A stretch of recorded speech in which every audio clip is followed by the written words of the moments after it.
Don't be shy, there's, you all are VIPs, just come in front, it's okay. Don't be hiding there.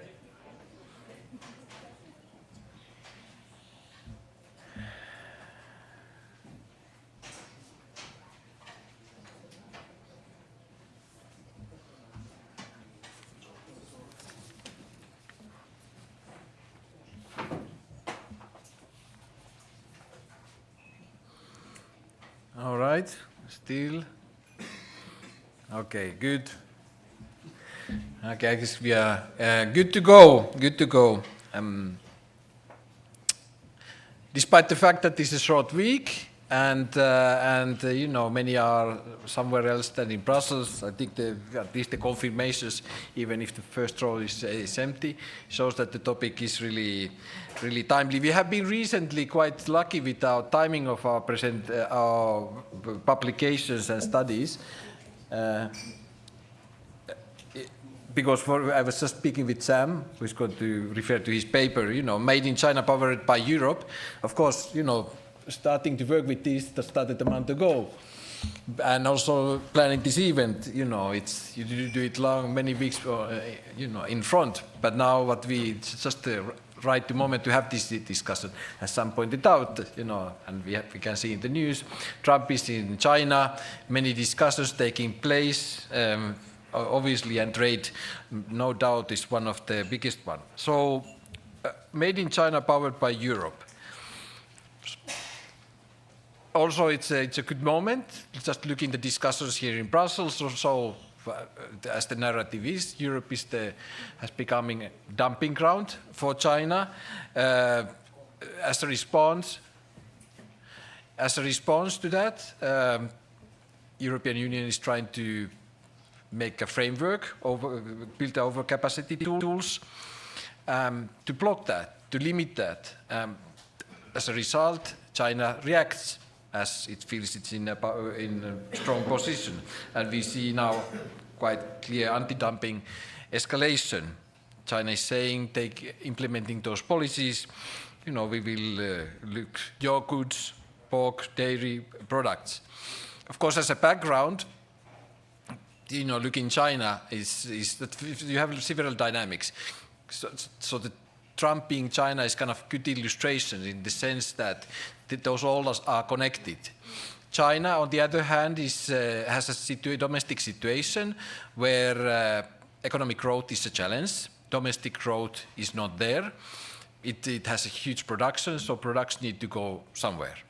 United States is an option, but they are pushing back hard. So options are few, and of course, European market is the good place to go.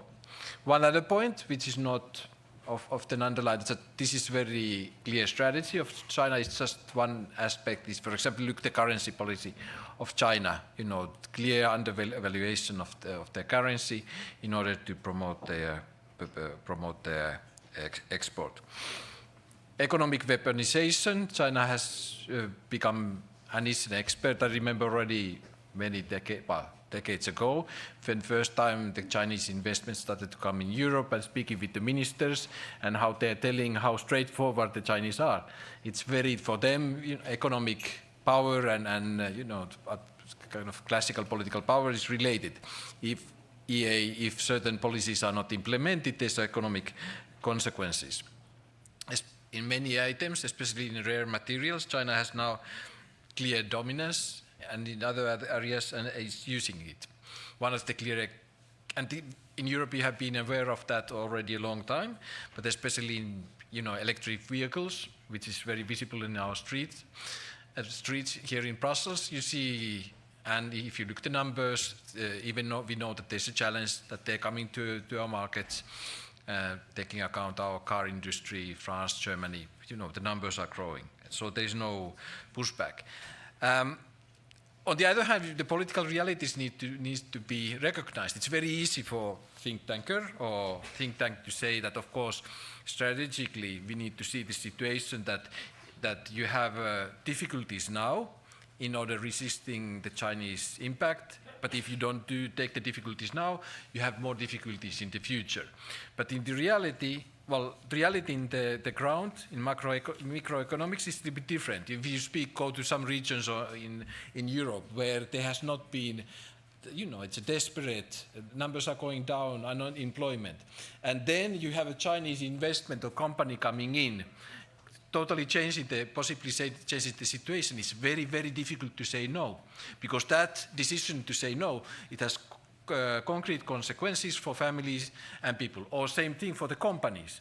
You are CEO of some European big middle-sized company, and you have had already 2-3 rounds of laying out people, and maybe your own positions is in question. It's not so easy to then to say no. But the point to make is here, and why I want to thank Sam Goodman, because as Dimitar pointed out in our earlier discussion, it's very easy to speak about concepts and principles and strategy, but it's a different thing to speak about sectors, concrete issues, and I think the research paper what we are going to present today really brings that on the table. And so with that, I welcome. It's timely and a good debate, and it's a good paper. And on to that, I welcome you. I welcome the speakers, but the speakers will be presented by our moderator, Dimitar Lilkov, who is going to lead the show from this point on. So thank you very much for coming, and let's enjoy the debate. Dimitar, the floor is yours.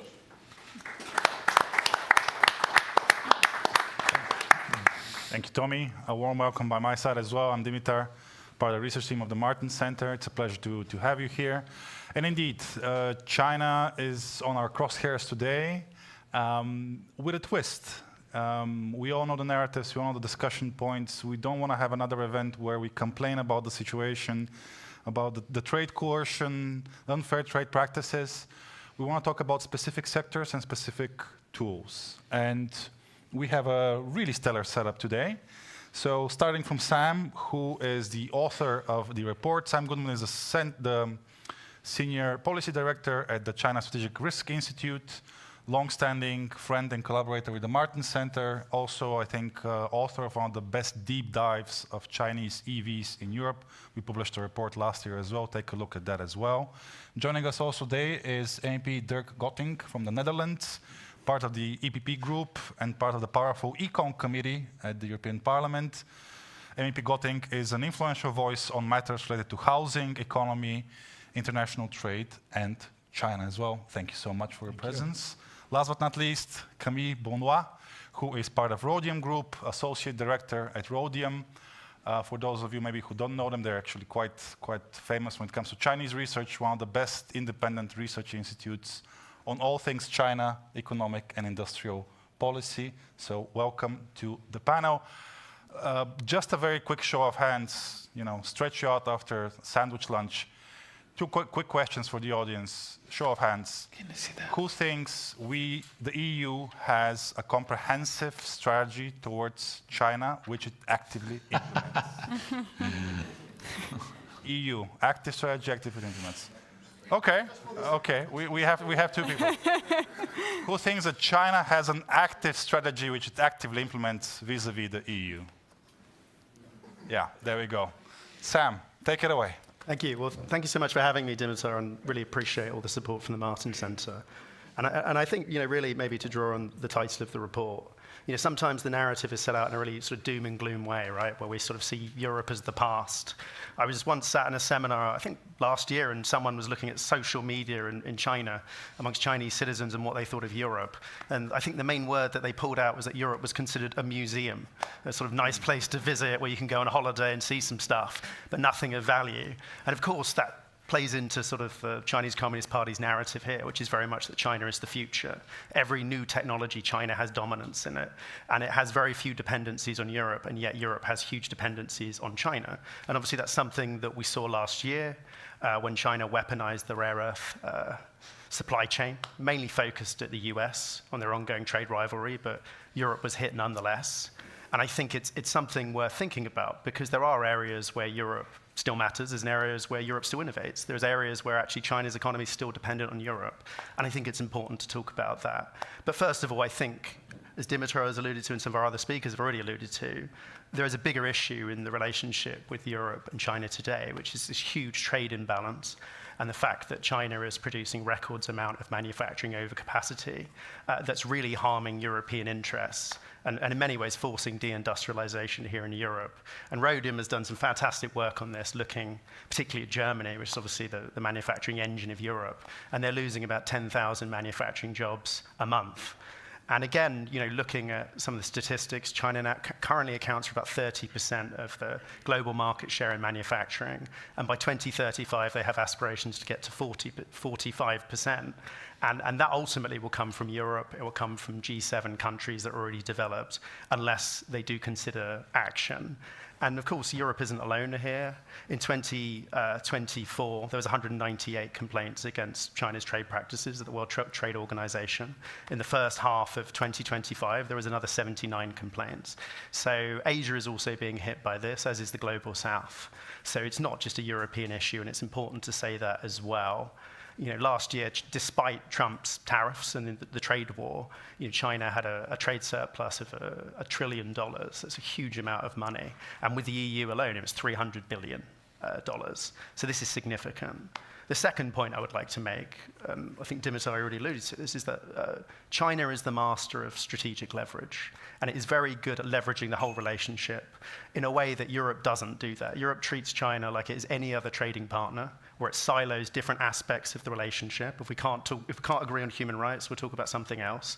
And ultimately, China doesn't operate that way. China looks at everything on the table and it will leverage everything that it has. There are plenty of examples I draw out in my report, but some I would like to focus on. If you look at the visit some years ago by the US Speaker of Congress, Nancy Pelosi, to Taiwan, the Chinese response to that was to weaponize the dialogues they have with the US and cancel them on migration, on climate change, and on nuclear proliferation. And so that's one example. Another example is import bans. The Chinese are very famous for implementing import bans against countries that displease them. The most recent of which has been the reimposition of an import ban on Japanese seafood because of comments that the Japanese Prime Minister Takaishi made, which they may not have gone down particularly well, but they were common sense. She said that if there was any change in the current status quo in the Taiwan Strait, that would impact the security interests of Japan. And in response, China not only reimposed the seafood ban, they imposed a ban on tourism, they've imposed export bans on Japan to punish them for the statements that their prime minister made. China also is pretty good at targeting foreign companies. They've opened investigations into Google, NVIDIA, Tesla. They have active investigations into Nokia and Ericsson that followed reports that the EU is planning to ban Huawei finally from its 5G network. China also supports consumer boycotts. There's a study that I cite in my report where about a third of all consumer boycotts in China since 2008 have had some level of state support, either implicitly or explicitly. And many in the audience will remember some years ago when the Swedish clothing manufacturer H&M announced that they would no longer allow cotton from Xinjiang in their supply chain because of allegations of forced labor. They faced a very huge boycott in China that many people point to the fact that that was state orchestrated.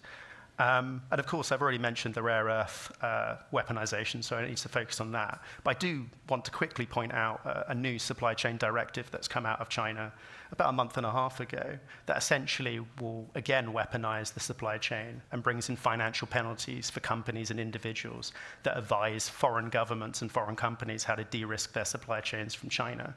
And this is a tool that may well be used, and it's something that we all need to think about. Now, in terms of the EU's contribution to parts of China's supply chain, I highlight a few areas in my report, and I'll briefly talk about some of them. The first of which many people in the room will be aware of, which is ASML, the Dutch company that is the only company in the world that produces lithography machines for semiconductor chips. Now, ASML with NVIDIA and with the Taiwanese company TSMC are the three companies that are integral for the high-value semiconductor chip supply chain, and without which, we wouldn't have chips for AI, we wouldn't have chips for many smart things. And China has been trying aggressively with huge amounts of resources and money to try and replicate these lithography machines with some limited success. There were reports last year that Huawei is talking about creating its own lithography machine and that they've used ex-ASML engineers. They have some parts that they supply, that second-hand parts from ASML machines, and that they think they might be able to create chips from this by 2028.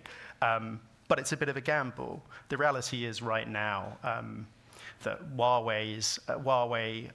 the chips that Huawei produces are still 5 times less powerful than NVIDIA, and that actually the US lead is very much tied to this technology. Another area, of course, is legacy auto chips. Some people in this town will be aware of the ongoing row between Nexperia and Wingtech that led to essentially Wingtech blocking the export of Nexperia chips to Europe. But there are other legacy auto chip producers who are European, who Chinese electric vehicle companies are reliant on for the chips that go in their cars. And these companies also don't do their testing in China, or at least the bulk of their testing, unlike Nexperia. Civil aerospace is another one.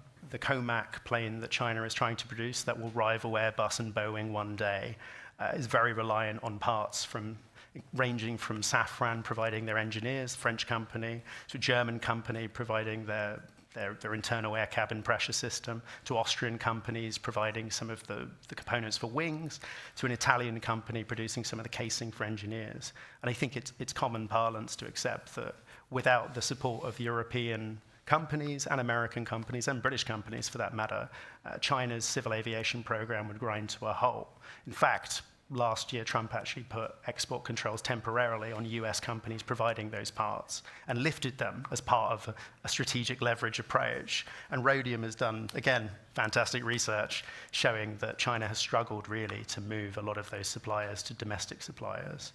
In the pharma industry, I think it's fair to say that China has become very competitive. And that isn't necessarily just state subsidies. You know, they've managed to cut human trials down from 501 days to 67. They produce more chemist graduates a year than I think Europe and the US combined.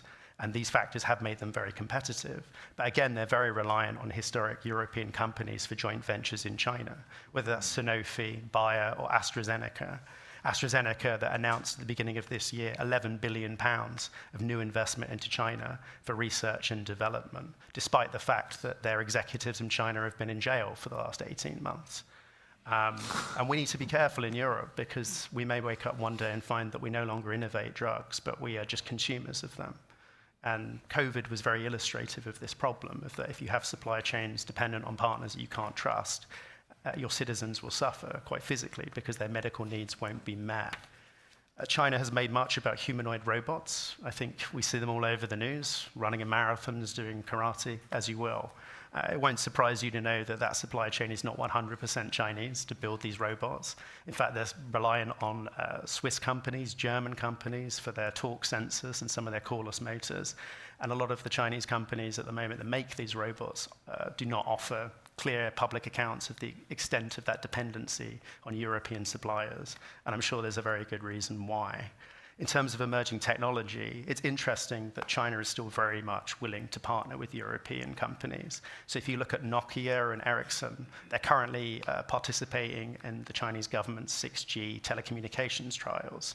And similarly, Chinese quantum companies are partnering with partners in Italy and in Spain to develop quantum technology together, which shows that in these particular areas of emerging technology, China is more than happy to partner because they believe that once the technology has been perfected, they can beat European companies to market.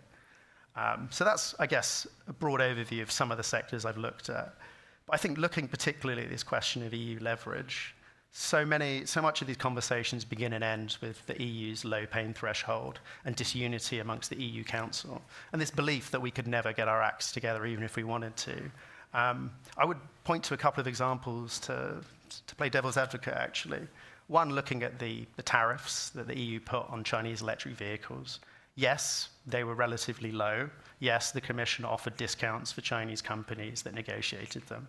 Yes, they haven't been very effective if you look at Chinese EV market share in Europe, but they did display a level of consensus amongst the Council, even if some member states abstained from the vote or openly opposed it. Similarly, when it came to Europe removing most favored nation status from Russia after they invaded Ukraine, Europe was willing to do that as well, which is quite a painful measure that has hurt Europe economically. And as a Brit, I also recognize that the negotiating position that the European Union adopted in the Brexit negotiations was very harmful to the UK, yes, but it was also harmful to the EU. And actually, if you look at the budget negotiations right now, the big obstacle for the next EU budget is who will be picking up Britain's tab. And there is a level of pain there, but yet consensus was found, and a common negotiating position with the Commission was also found. So I do think it's possible. Of course, a critic might say, well, Brexit was driven by populism and the far right, and it was a unique scenario. But if you look at the deindustrialization of Europe and what it is likely to drive, it will drive the same thing, populism. Those aren't my words. Those are the words of the former EU Commissioner Michel Barnier in Beijing last year for the 50th anniversary of EU-China relations, where he told the Chinese leadership that dealing with the trade imbalances in the EU-China relationship and the overcapacity issue was also in China's interest, because if they did not address it, increasingly populism would sweep across Europe, and those governments themselves would restrict trade with China. Now, looking at some of the recommendations, I've adopted the framework of the EU's own approach to economic security and built them around the promote, protect, and partner metric. In terms of promotion, picking out a few of these recommendations, I think it's important that Horizon Europe is reformed and it works for Europe. I was astounded to find that 2,820 Chinese companies are registered on the Horizon Europe portal, which means that they either have applied for EU funding, they may have received EU funding in the past, or they may be interested in getting some EU taxpayer money in the future. I also think it's reasonable to suggest that European companies that do take taxpayer money shouldn't be undermining European economic security interests, and there should be something written into the contract for future Horizon Europe projects that says this. I fully support the European Industrial Accelerator Act. I think it's a good idea to have bi-European provisions. My only caveat to that would be that the EU look at a trusted partnership model and the participation of the UK, Japan, Korea, Canada, Australia, and New Zealand as a starting point. In terms of the EU supply chain, it scares me very much that the Chinese government has a better understanding of European businesses' supply chains than the EU does itself. And this has to change. I think that there should be a requirement that EU businesses of a certain size are required to report annually to DG Trade the extent of their supply chains, their supply chain risks, and so that the EU has a better understanding of its very own supply chains. I also think we need to think about the anti-coercion instrument again. At the moment, it's seen as a sort of nuclear weapon option that you would never use. I think we have to normalize its use, but we also have to be very clear. I think messaging to the Chinese government that if they do reimpose rare earth export controls, the EU will move forward with the ACI, I think is very important. I also think that thinking about strategic leverage, we need to have a broader discussion about whether there needs to be export controls applied to European companies that are providing parts to the COMAC plane, and in exchange for what? I also think it's important that the EU look at a biosecurity act. Something that I did look at in the report briefly was the fact that Chinese companies, since COVID, have been sucking up a huge amount of genomic data in Europe. And that is something that I think needs to be looked at and regulated in a sensible manner. I also think, for that matter, companies that are subject to EU anti-subsidies investigations shouldn't be able to advertise in Europe or get sponsorship agreements while they're being investigated, which, by the way, that was the case of BYD when they partnered with the recent Euros, despite being investigated by the EU. In terms of partnership, I think there are real opportunities, as I've mentioned, for the EU to be working with other middle powers, particularly on dealing with the rare earths issue. I also think that there are opportunities around coordinating market access. You know, one important statistic for us all to remember here is that the EU, the UK, Canada, Australia, Japan, and the USA make up 50% of global demand. 50%. And quite frankly, China cannot afford not to have our markets. That gives us huge leverage here and huge power. That's why, for instance, the messages from the Chinese government have been so aggressively against the European Industrial Accelerator Act, because they know that if the EU were to conditionalize access to its market, it would create a huge leverage between the two. Europe is also, by the way, the second largest market for electric vehicles. Even if Europe looked again at the tariff issue and conditioned access for Chinese EVs on real technology transfer and data security, again, this would be an area where they would have huge strategic leverage as well. So I feel like I've spoken quite a bit at you, so I'm going to stop now. But I'm looking forward to this discussion. Lovely. Thank you, Sam. I do want to follow up, but maybe a bit later, on the actual implications for economic security. But first of all, I really want to thank you for reminding us about European market power, purchasing power. And I think we need to push back a bit in Brussels on these narratives, which come from big tech lobbyists and some of our adversaries and their proxies in the city about our technological impotence. And I think the report makes a really comprehensive case how important European chemical industries, second-layer companies are essential for the global supply chain. Let me loop in our other panelists and we'll continue the conversation on economic security. MEP Gotting, you were recently in China. It's been 8 years since the European Parliament had a delegation in China. Does all of this make sense coming from Sam, from a Brussels standpoint, from a Beijing standpoint? Oh yeah, it's very recognizable, and I'm very happy that the report also goes into the actual sectors and the real supply chains that simply exist. And if you go there, the big building of AstraZeneca, I think it was in Shanghai, is there. You see all the names, and but then I see some briefings about how they've been nationalizing market share over the past years and pushing out European businesses and basically squeezing profit margins. While the market has grown there, our market share has gone down.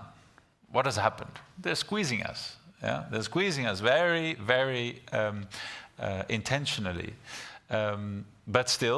But still, if you're talking about major investments, say chemicals, the biggest European investment in chemicals is in China at the moment. I'm not going to name any names, but it's a beautiful deep sea port that you would never be able to build in Europe. Simply, you would never be able to build that kind of scale, that kind of speed in Europe, anywhere.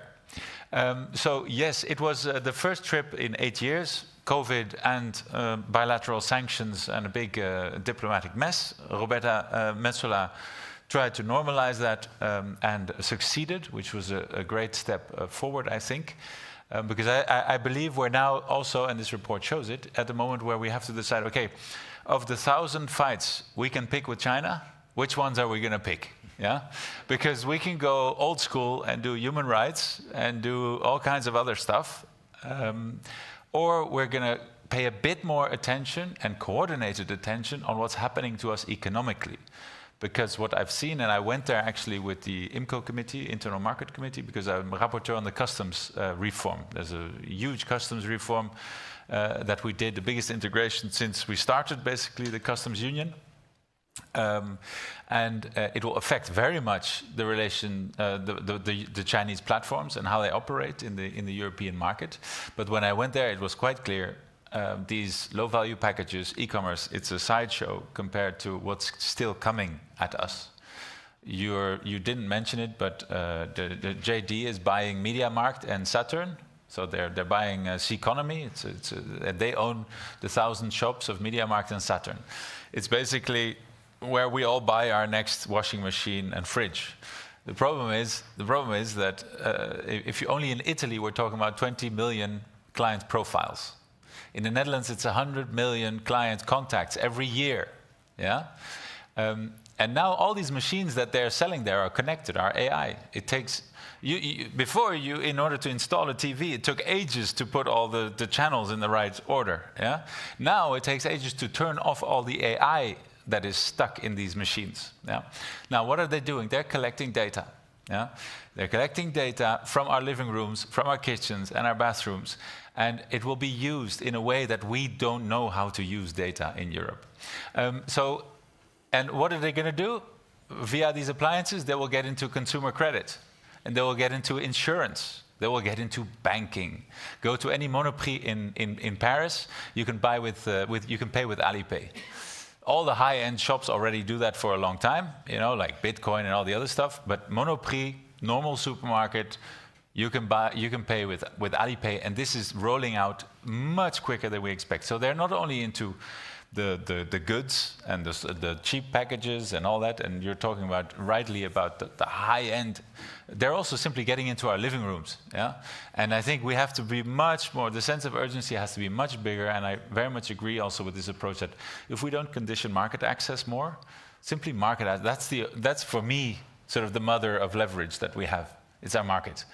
But if I see how little control we have over our own market, it's just shocking. Yeah. Even our customs, and I looked into it quite in detail, our customs were all national. There was no such thing as a customs union. No such thing. There was a WhatsApp group between DGs of national customs authorities. That's it. There was no fully integrated data system. There's no common risk assessment. There's no way for us to translate strategic economic policy to third partners.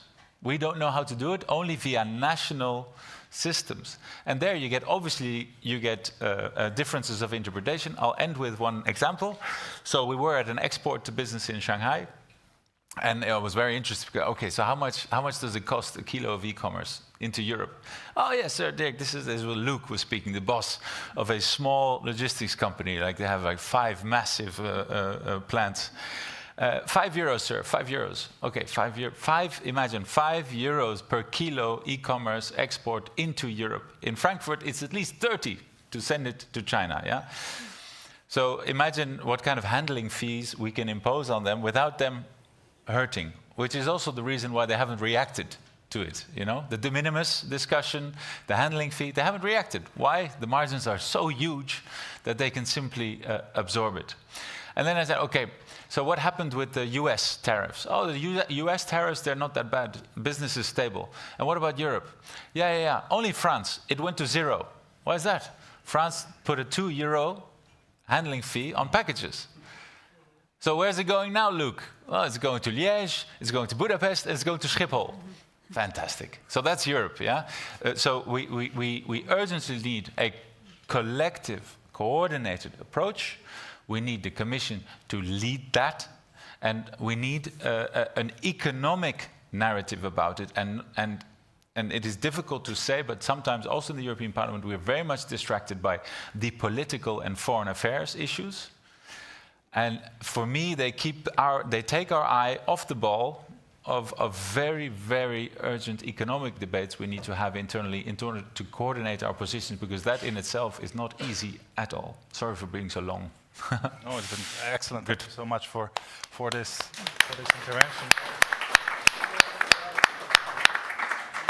So we had an expert perspective, a political perspective, maybe more empiric, also technical perspective. Camille, does all of this make sense, and how does Rhodium see these dynamics? Yeah, thanks. And let me say, first of all, that I'm very happy to be talking about EU leverage, and I'm very happy that, Sam, you wrote this report, because I sometimes hear a lot of negativity in Europe, and there seems to be a sort of crisis of self-confidence, where we think we can't do it, and I think we can do it, right? And it's very important that we have this message. So I want to make 2 big points to sort of reinforce the understanding of the problem, and then we can talk a lot about the solutions afterwards. The first point is that what China is doing is an industrial policy that's very systemic, that is structural, that is economy-wide, right? And sometimes we lose that point that is very important.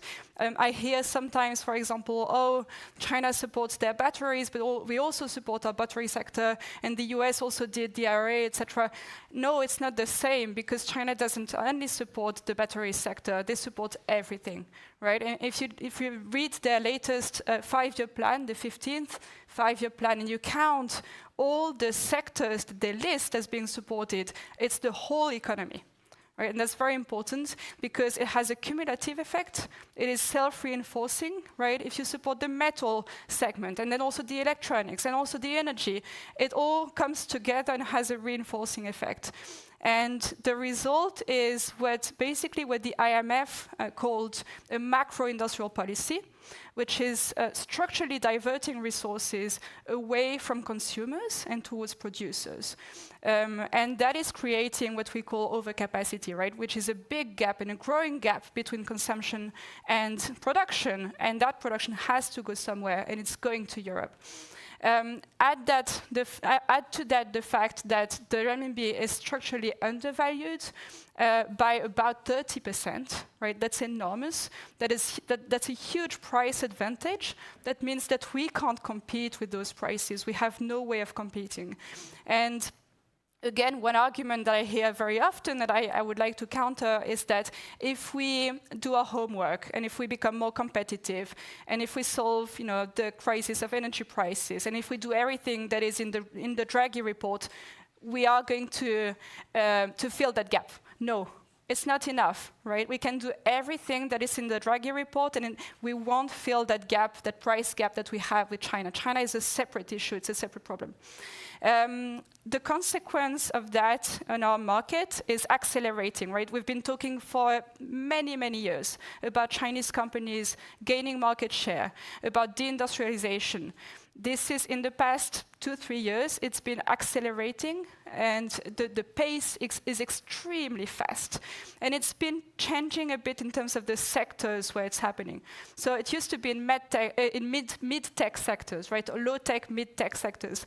In 2020, it started to be a lot in automotive, in clean tech, etc.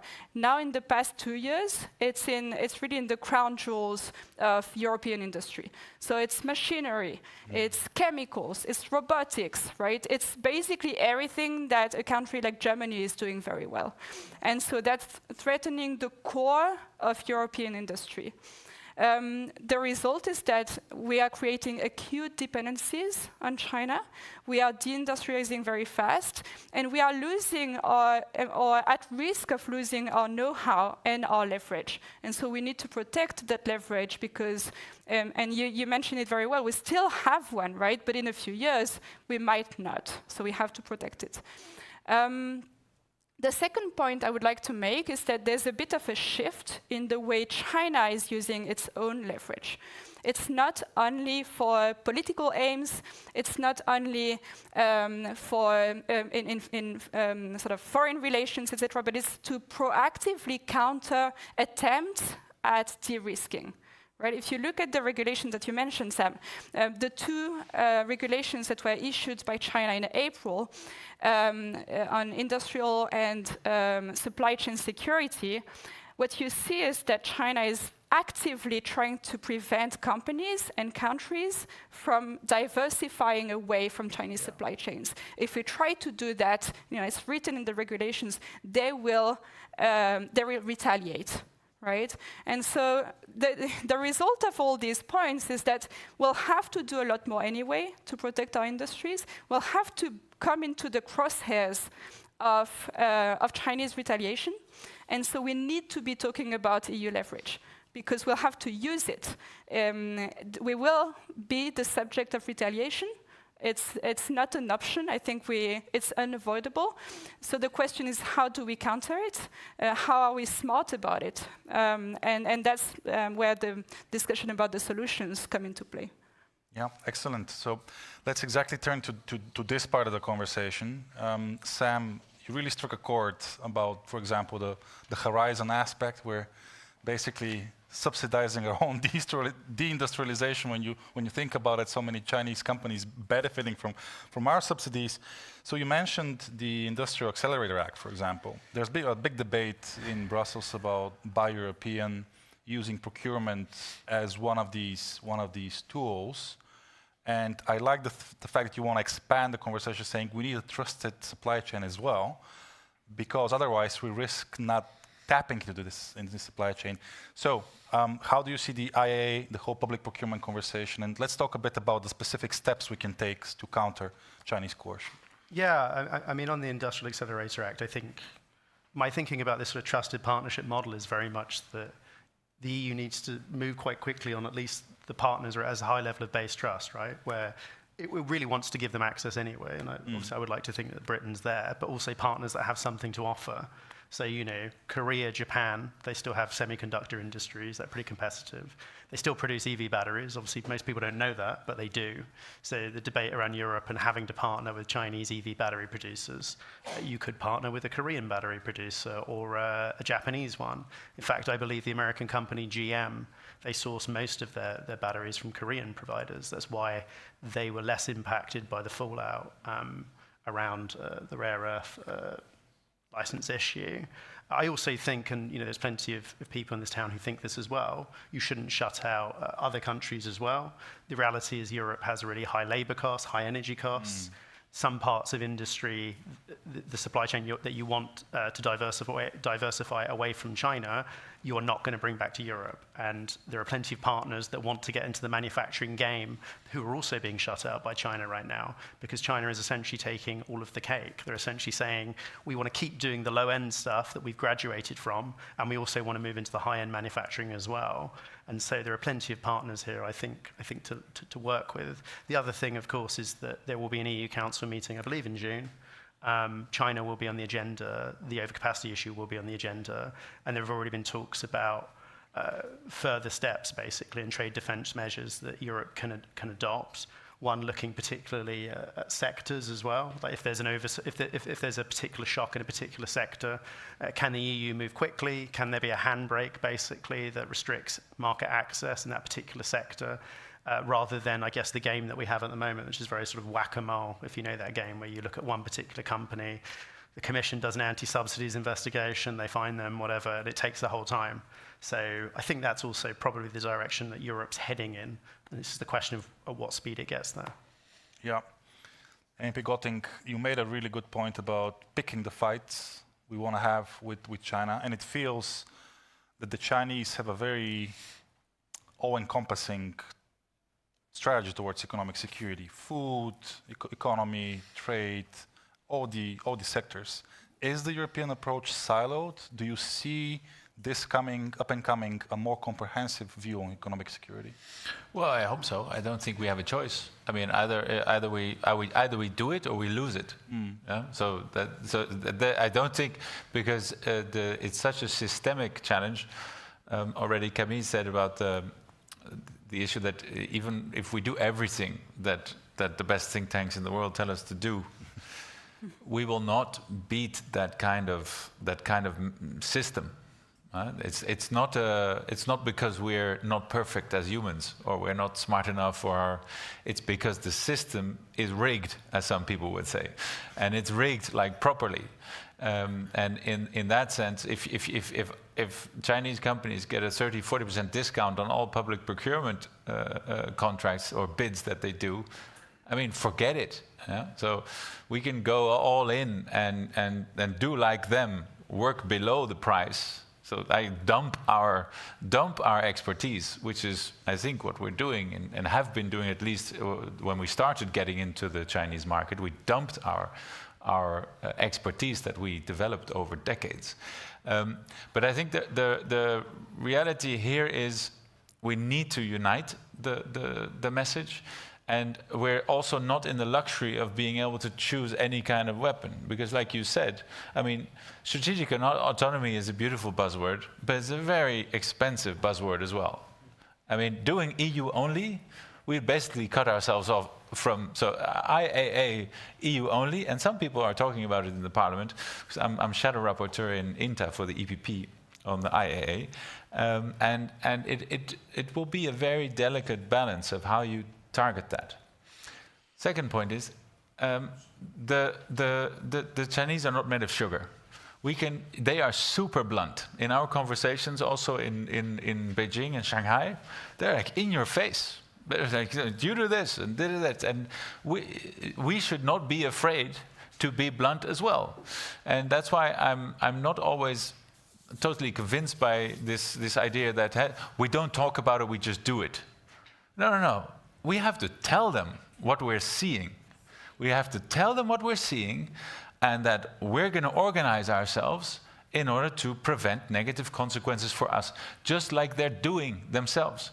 Because we actually share a lot of concerns. You know, for them, it's all about social unrest. So negative customer reviews is potential social unrest. Yeah? And they're going after companies. They've been fining Chinese companies for food poisoning and all that kind of stuff. I think we can find a narrative in which we can be very direct with them, leveraged, use it, and said, if this goes on, then this will happen. And that's exactly what they're doing with us. And bear in mind, ASML, you mentioned it. The Americans have imposed export restrictions on our ASML machines. If it wasn't for the Americans, I think they would have been already very much further in their machine development. But the Chinese never reacted to that. And that was it was way before the retaliatory, very aggressive politics now, but they didn't react to it. Why? Because it was prepared with the Chinese. Nexperia, why did China go absolutely crazy? Is because it wasn't communicated with them. Because sometimes we think that politics and business in China is the same thing, and that's a mistake. Yeah? Politics is God, is superior to anyone else. And if they need to get rid of a corporate executive somewhere for diplomatic relations, no problem, yeah? If there's a deal in it. And Europe has to be clear that if we say China, we need to be clear with what we mean with China. Because there are levels, and that's what we saw also there. Our economy looks like a cartel compared to theirs in terms of competitiveness on the business level, which is why they're making better products in a lot of sectors. So I would say those are some ideas we really need to dig in. When you say China, what are you saying, and how can we somehow connect also agendas that they're also working on their side in their economy? Because getting into a direct confrontation, tit for tat, escalate, I'm sorry, but at this moment, I think we all know who's going to lose that. Very brief follow-up, because I'm tempted. The delegation met company representatives. You don't need to, name specific companies, but the delegation met Temu, Shein, Alibaba. What's the sentiment you got from meeting these? Oh, it was fascinating. Yeah? At the highest level, president and CEO and co-founder of Shein. Super fascinating. And you know what? They're more in Brussels than you think. They're at the moment in the Berlaymont, trying to understand the DSA, trying to understand the legislation. We are educating them in our legislation. This is no joke. Like DG Connect is talking a lot to Chinese businesses, to Temu and TikTok and all these guys, to explain them how EU law works. They explain them, but while our companies are paying expensive lawyers to understand it. Yes, so we have to realize what's going on. They are here already. They're not coming. They're here already. They have the best and most expensive lawyers, very good lobbyists. I've met them, very efficient. And at Temu, it was a nice one, because we said, okay, listen, we have it was a colleague. He lives close to Europa Park, the theme park in Germany. And there were products being sold on Temu. And he said that this is a family business. They don't sell stuff online anywhere, only in the theme park, and you're destroying the brand with this rubbish. And before the end of the meeting, everything was off the platform. It's as simple as that. Super efficient, very vertical, and they want to comply. That was my impression. Okay. They want to understand our laws, and also and this was the business level. On the political level, they're looking at our consumer laws, because we have the best consumer laws in the world. Yeah? Like I said, social unrest equals consumer unrest in China, and so for them it's very interesting to look at, and they copy-paste stuff from us.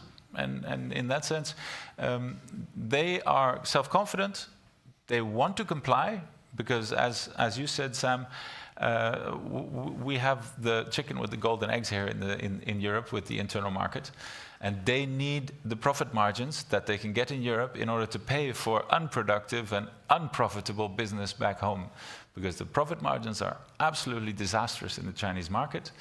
It is very violent, and they of course have their retail sector or their real estate sector crisis already for years.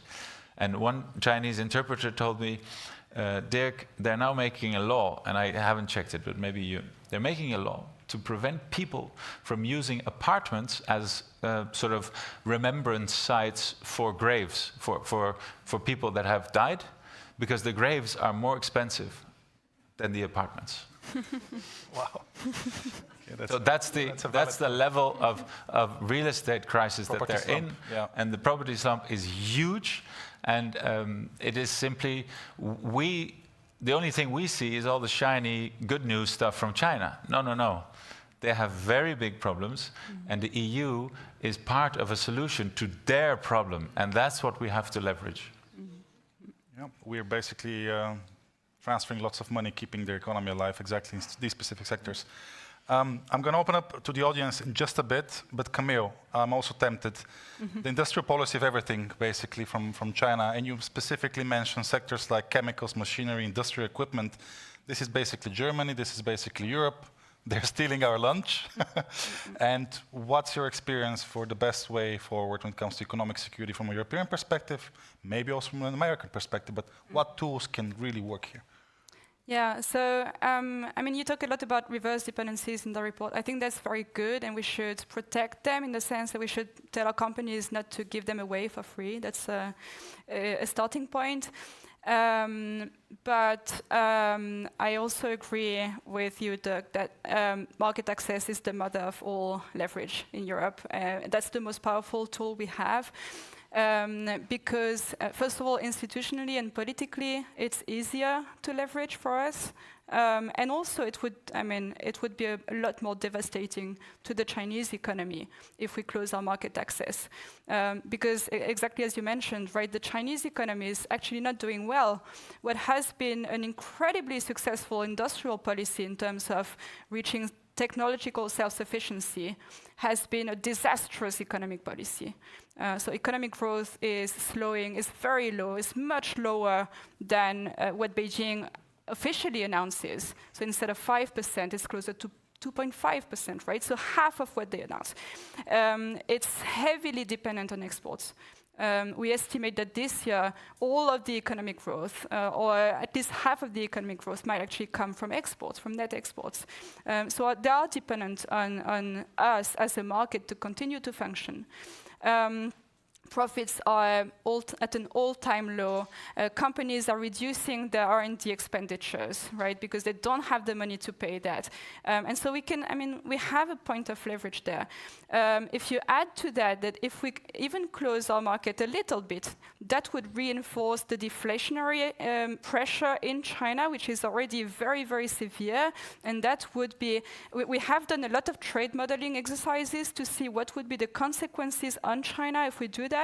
And it would be just devastating, right? And they know it.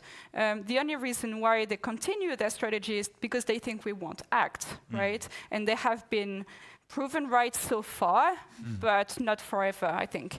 Yeah, I would say that's the most important point. Unity is fundamental, and there's something that we sometimes don't understand, is that we think Germany is the biggest loser, it's Japan, it's South Korea, it's all these big industrialized economies, right? But the reason why other economies, like the UK, or like other economies that don't manufacture as much, right, that are more services economy, the reason why they are independent and they are not coerced by China as much is because they have access to products made in Germany, made in Japan, made in South Korea, etc., right? And if they lose that, they are going to be subject to heavy economic coercion from China. They are going to be dependent.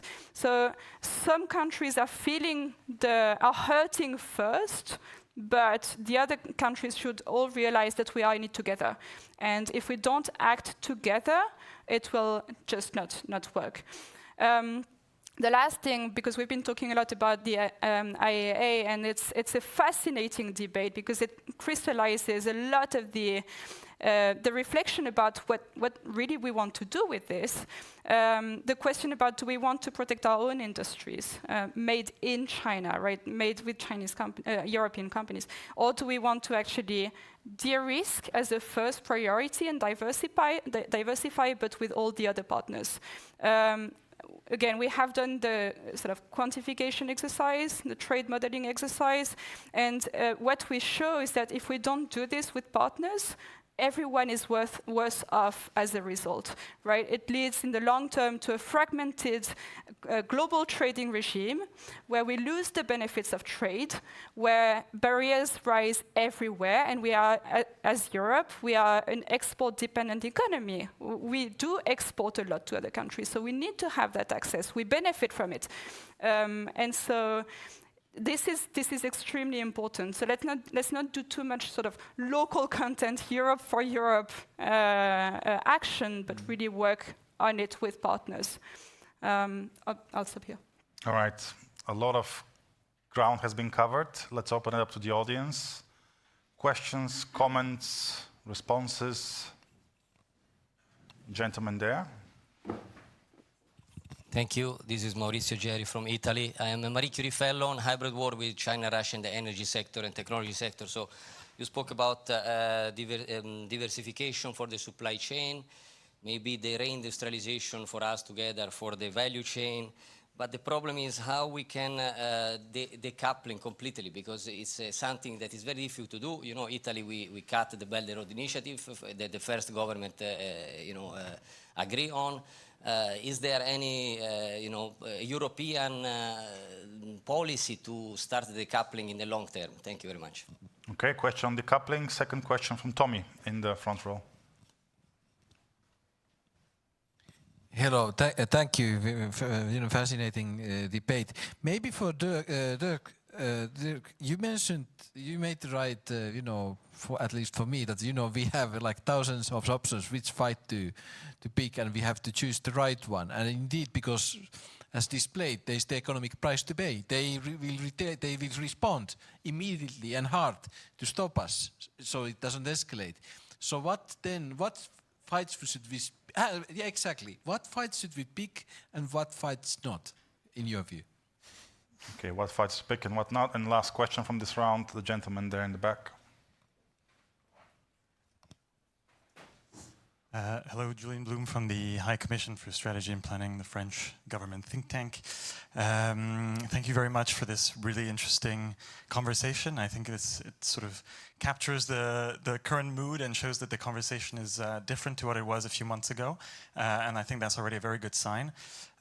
Concerning your point about picking the right fights and picking the right kind of tools, and bearing the brunt of what kind of retaliation could come our way. What are potential tools that could be thought of about spreading the costs of that kind of retaliation, which we can assume will be made to divide players, divide Europeans, make sure that some players feel the brunt more, feel the pain more than others. So what kind of mechanisms can we come up creatively to create solidarity measures, create forms of compensation to make sure that the front remains united, so to speak? Thank you. This is actually quite relevant because China likes to tear us apart and attack individual members. We saw this in the Baltics, for example, a couple of years back. Who wants to pick on these questions? Maybe. Oh, you mean the Lithuania treatment? Yep. Yeah, it's the reason why when we find things, when so market surveillance authorities are national. Yeah? Same like the customs, but they're national. They're often understaffed, under-budgeted, especially in the big trade countries, totally not the size that they should be to deal with the trade flows. If we find something related to Chinese products, there's very few countries that dare to communicate about this. What they do is they simply send it over to the Commission. They send it to the Commission. Commission takes it up in their sort of macro reporting and analysis. And they do that because they're afraid of the Lithuania treatment. So now I don't know, but the Chinese authorities have published their IAA position, or at least and every ambassador in the EU is at the moment in calls with ministers, explaining them what happens if they are in favor of the Industrial Accelerator Act. And this is not something they will do here, so they haven't come to me yet. I was recently at the mission here in Ukle, and it was a very agreeable conversation. But they do this in capitals, because it is our weak spot. It is where we get outplayed. You know, instruments, how to deal with that, it's very difficult because everyone needs to explain in their own parliament or in their own constituency the consequences of it. And then the explanation of a big picture is difficult, you know. Get the big picture is, listen, we're in this together, and if one loses, everyone loses. So if everyone takes a bit of the hit, then we will be better off.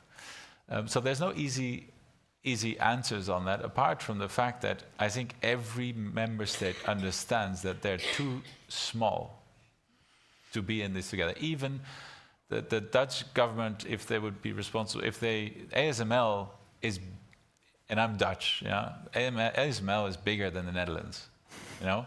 And actually I'm a bit afraid that it's only Dutch, yeah, because I would prefer the defense mechanism to be European for ASML.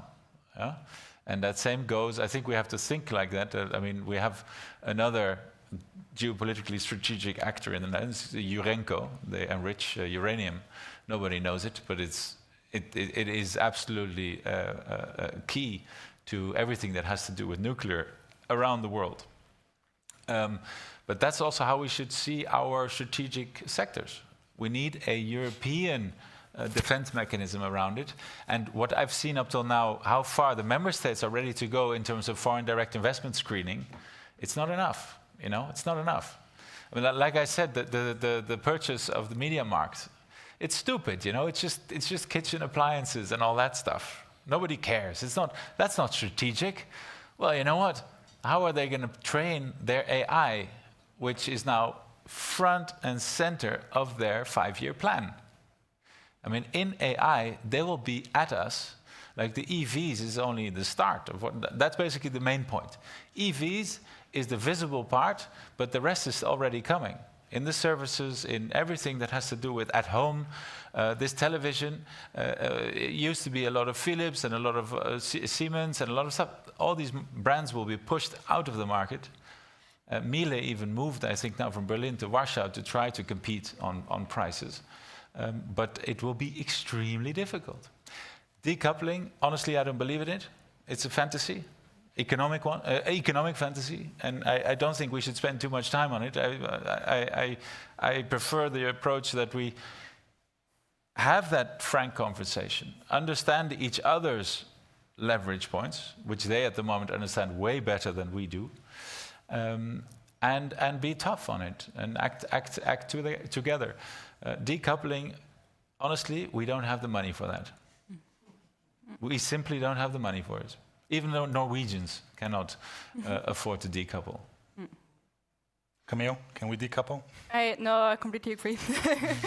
I mean, it's impossible to entirely decouple, and it's not desirable. It would be insanely costly, and it would be very silly.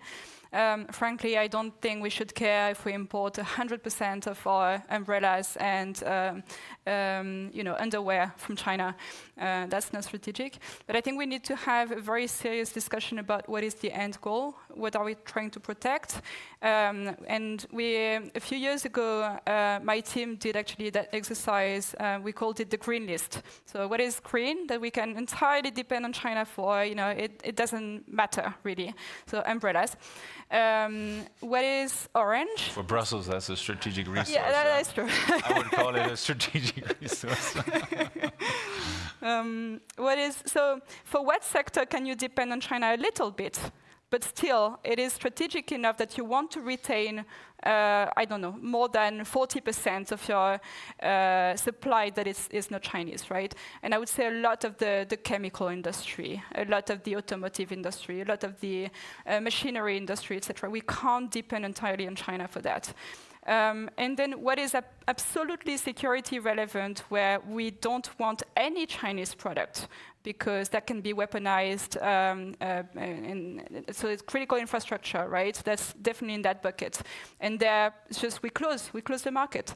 But there are a very limited number of products that fall in that category. It's a very small share of our trade with China. Most of the trade will be either green or orange, right? And then, so we should have a discussion among member states, right, about what falls into what category, and then we should have a frank discussion about what does it take to get there, right? What is the timeline? How much is it's going to cost? What are the policy options for that? Sam, decoupling or sharing the burden? No, I mean, I think building on what Camille and Dirk were saying is, there's another way of looking at this, right? When you're looking at the security list, you just look at what is banned in China that they wouldn't allow foreign ownership in, and you apply it on a European level, and it's called reciprocity. There's a great story of a couple of years ago, China banning Teslas from driving around their city centers, and they only lifted that national security ban after Tesla agreed to partner with Chinese software company Beidou and integrate their software into their cars. We could do the same thing. We could say, we'll have Chinese EVs, that's fine. You have to have a European software provider. You have a data security law, we have a data security law. We want to keep our data on our servers. You believe in protecting your citizens' data, so do we. That's great. I think on the stuff around threats and sort of like China being very leveraging these threats, I mean, the best solution, the best disinfectant is light, right? Like, I think European member states being transparent about these discussions. My own country in the UK, I mean, the UK government at the moment, there's been a couple of stories where they've faced threats and pressure from China over various things. But these threats are always really, really vague, which is a rule of thumb. I would say if someone's threatening you and they're really vague about it, I'm not sure that they're that serious. The more specific they are, the more serious I would take that threat. And so I think, but we need to have a conversation about that. I think what was interesting about the EV tariff debate was that some of these threats came to light, right? So there's reporting in Italy about essentially EV investment not going ahead because of the position of the Italian government. There are similar stories about EV investment in Poland. I think fundamentally, people don't really like being threatened, and people don't really like having their ministers cajoled and threatened. And I think, yes, in the short term, it might work out well for China to sort of divide Europe and stop European unity. But in the longer term, it creates a real problem for the reputation of China as a serious partner. And I think you saw that in COVID-19, right? Like some of the wolf warrior diplomacy we saw, some of the comments I think that the French ambassador made, I think some of this stuff really started to take a toll. And then the Chinese realized that, and they started to recalibrate their approach because they realized it wasn't working, that it was getting people's back up against the wall. And actually, European countries didn't want to be cooperative when the chief representative of the Chinese government was essentially insulting their governments in a very public way. And so I think, at the end of the day, that strategy will only garner so much. I think on picking fights, I mean, as we've already said, right, the big fight is market access. That's the fight worth having. Yes, we can delve into smaller issues. Do we want to look at civil aerospace? What are we going to do about ASML and like the black market there? But fundamentally, the big question, the big game, as it were, is market access, and whether the EU will get its act together and conditionalize market access, and maybe that's conditional on technology transfer or localization of supply chains with Chinese companies, but there needs to be firm conditionality in the same way that China requires for foreign companies in its own market. Maybe Tommy's question on what the fights. So we went there for the first time in 8 years. Last Strasbourg session, so after normalizing relations, and people spent a lot of energy in normalizing that relation, both sides. Yeah.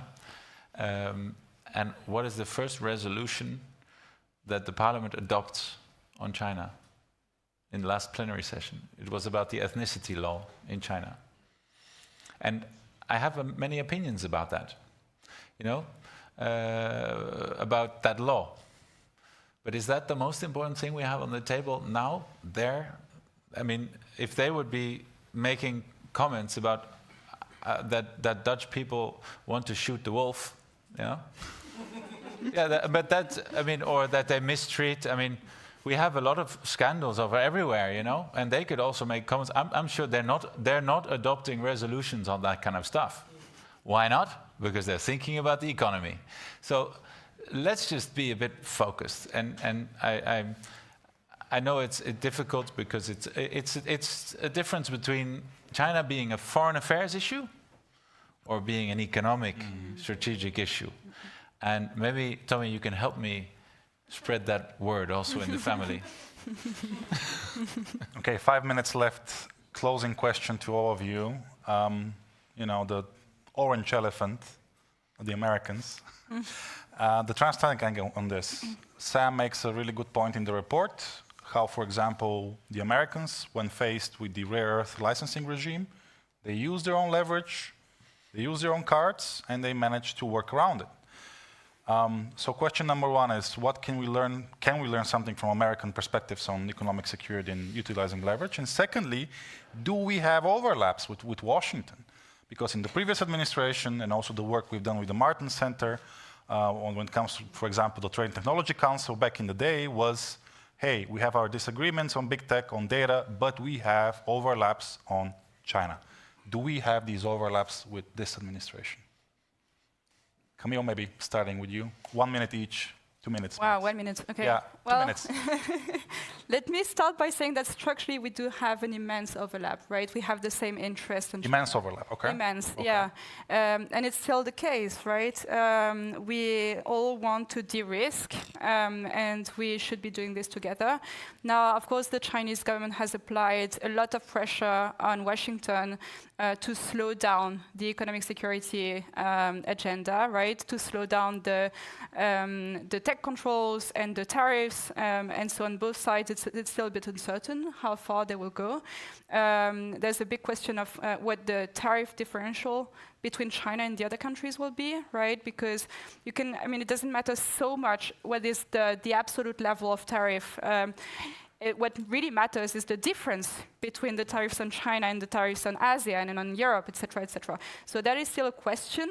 I think Europe has been a spectator of the China-US relationship for many years. I think we should move from a spectator position to an actor position, and we should move to the front stage on the economic security agenda. Lovely, thank you. Dirk? Yeah, extreme. I mean, the summit this week is the biggest thing on earth. I mean, in terms of what it means also for us. I find it hard to say, but I don't know what he's going to leave on the table there. You know, is he gonna send the NVIDIA machines? You know, I mean, he's a transactional guy, and the Chinese are transactional as well. They fit better together than we think. And in that sense, the Chinese are super confident because Trump was very eager to go. He wanted to show he's a great power, and he's got a mess in Iran that he started and he can't fix, and he wants some good news now. And in that sense, we can also the consequences can be for Europe. It's quite possible because the tough line on China. I was very surprised. Guys thought the tariffs on the e-commerce were much tougher in the US than in Europe. But it's not true. So, and they told me in Shanghai, no, business is stable, because the tariff is only increasing the declared export value of the import. The declared value of the import goes up, but not the tariff. So it's only basically it's very small, the impact. So we need to be careful with the Americans. I think. Some people said that the Americans are destroying the concept of the West, but the Chinese might be rebuilding it because we don't have a choice. And that's this broader partnership with Australia, New Zealand, Japan, South Korea. We need to, basically that alliance will and if the Chinese are not careful, they will speed up the formation of an anti-China alliance. And that is something that also they need to be careful of because their domestic situation is simply not good enough. They need the ring of markets in order to survive. And I think that is also a leverage point in our alliances. Alliances, the things that Trump is destroying on a massive scale for the US, Europe still has. And we can leverage, and maybe to add to the leverage we have, our alliances are, together with market access, I think, two powerful tools that Europe can show to China, listen, we want to work together. Our goal is not decoupling, but you can decouple yourself if you move into bullying us and threatening us and attacking us and basically destroying our businesses, because that's not sustainable and we will not accept it. And I think it's a conversation you can have with them. If you push us too much, if you sanction our AMPs, for example, how they did a couple of years ago, yeah? Well, themselves in the foot? Well, I thought that was on a resolution on, and also sometimes the European Parliament needs to understand where it has influence and where it doesn't. Yeah?